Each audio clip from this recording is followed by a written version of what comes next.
अपने दर्शकों को नमस्ते, प्रणाम, सलाम, जोहार, जय हिंद। देखिए, आज जो मैं विषय लेकर के आया हूँ उस विषय का स्पेशल वीडियो बना हुआ है और हमारा अनिल सिंह के यूट्यूब में है। आप सब जाएं, देखें, सब्सक्राइब करें, उसको लाइक करें, आगे बढ़ाएं। Learning disability, this is important things. Hindi में अधिगम अक्षमता, लर्निंग अधिगम अक्षमता, लर्निंग डिसेबिलिटी, अधिगम अक्षमता क्या है? क्या है? What is? देखिए, प्रत्येक व्यक्ति की क्षमताएं अलग अलग होता है। इन क्षमता के अनुसार वह विभिन्न सारी क्रिया को करता है, जैसे पढ़ना, लिखना, गणित, हिंदी, इंग्लिश, मैथ। और अधिगम शब्द का अर्थ सीखने से, अधिगम सीखना, लर्निंग। और अक्षमता का तात्पर्य अभाव। अक्षमता मतलब अभाव। अधिगम माने सीखना, अक्षमता माने अभाव।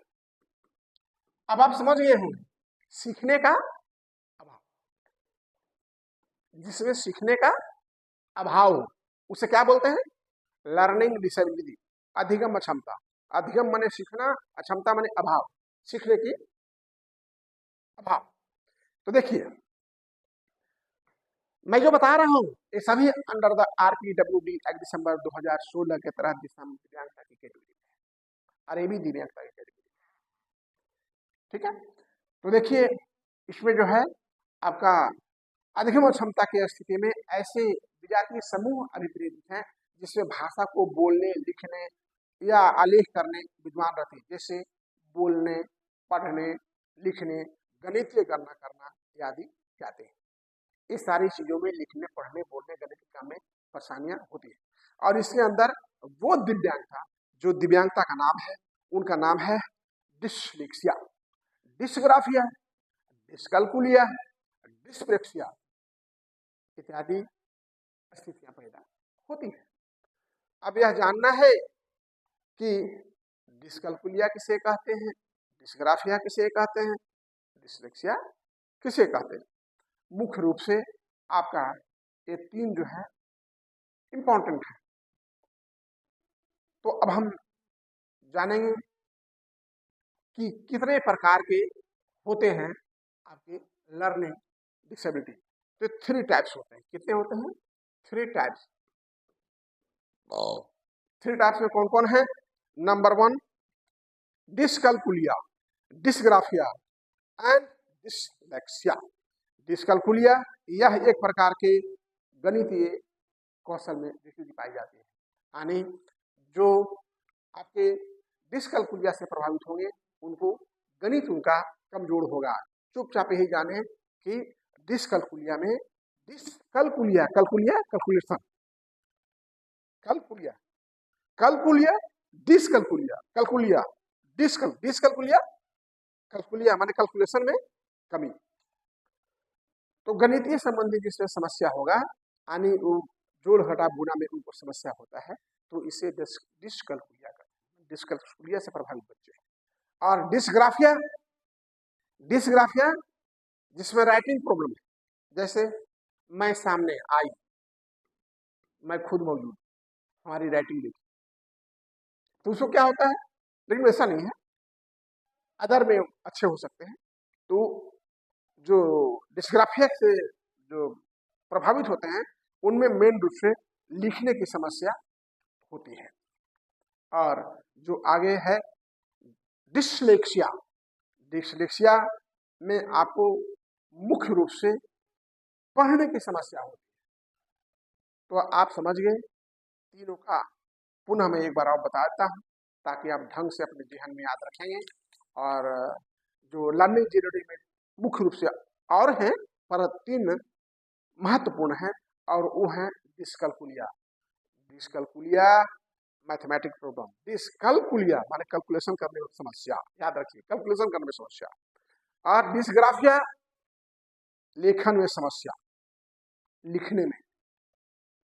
और डिस्लेक्सिया पढ़ने में। अंडरस्टैंड? तीनों के लिए। अब आगे आता है कि इसके लक्षण क्या होते हैं, symptoms of dyscalculia and others. देखिए, सामान्य और सामान्य से थोड़ा ज्यादा सोचने एवं तर्क करने की योग्यता, ऐसे लोगों में सामान्य और सामान्य से ज्यादा जोड़ करने की होती है क्षमता, पर थोड़ी समस्या उत्पन्न होती है। औसत विद्यालय उपलब्धि से निम्न का प्रदर्शन, स्कूल रिपुटेशन उनके थोड़े अच्छे नहीं रहे।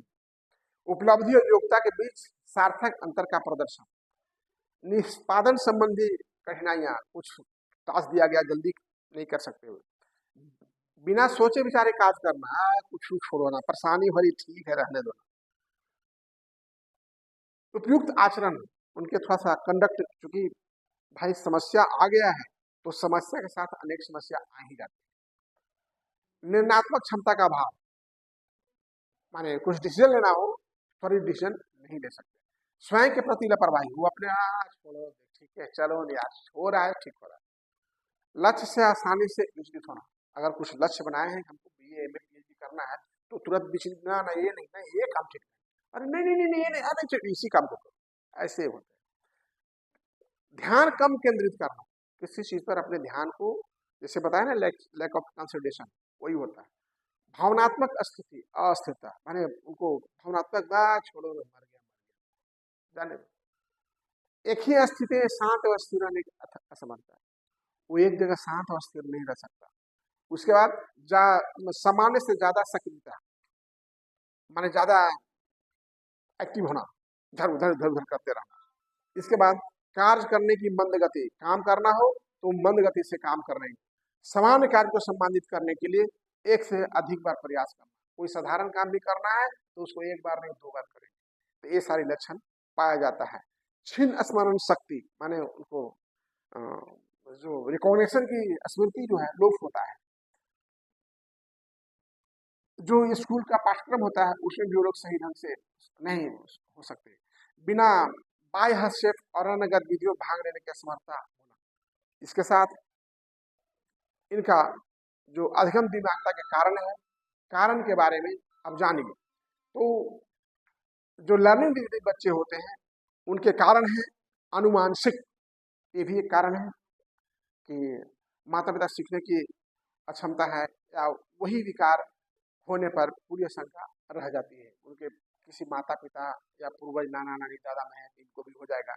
जन्म के दौरान या उसके पश्चात की बीमारी, जन्म के दौरान हो या उसके बाद कुछ ऐसी जैसे एक्सेस ड्रिंक किए हो, या फिर कोई शारीरिक कष्ट हो, या गर्भाशय की कमजोरी हो, इसके बहुत सारे कारण हैं। अब मैं कई बार बता चुका हूँ, जन्म के पहले, जन्म के समय और जन्म के बाद का सो मेनी कॉजेस बता चुका हूँ मैं। तो इसी कारण के चलते ऐसा हो सकता है। और नवजात समय का तनाव, नवजात समय यानी जन्म के बाद कोई तनावपूर्ण घटना जैसे तेज बुखार या चोट लगा हो, मेंडाइटिस वगैरह हुआ हो, तो इसके कारण भी ऐसा होता है।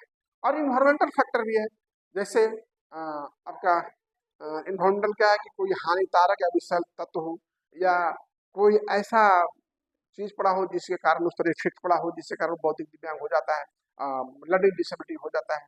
और सीखने की आवश्यकता वाले बच्चों देखने समस्या अवरोध कारणों से जुड़े होते हैं, और इनमें अन्य और समस्याएं हो सकती है जिसके कारण से बच्चा लर्निंग डिसेबिलिटी हो जाता है। तो आज हम जो लर्निंग डिसेबिलिटी के बारे में बताए, लर्निंग डिसेबिलिटी क्या है, इसके क्या कारण हैं, ऐसे बच्चे क्यों होते हैं, मेरा यह समाप्त होता है। जय हिंद।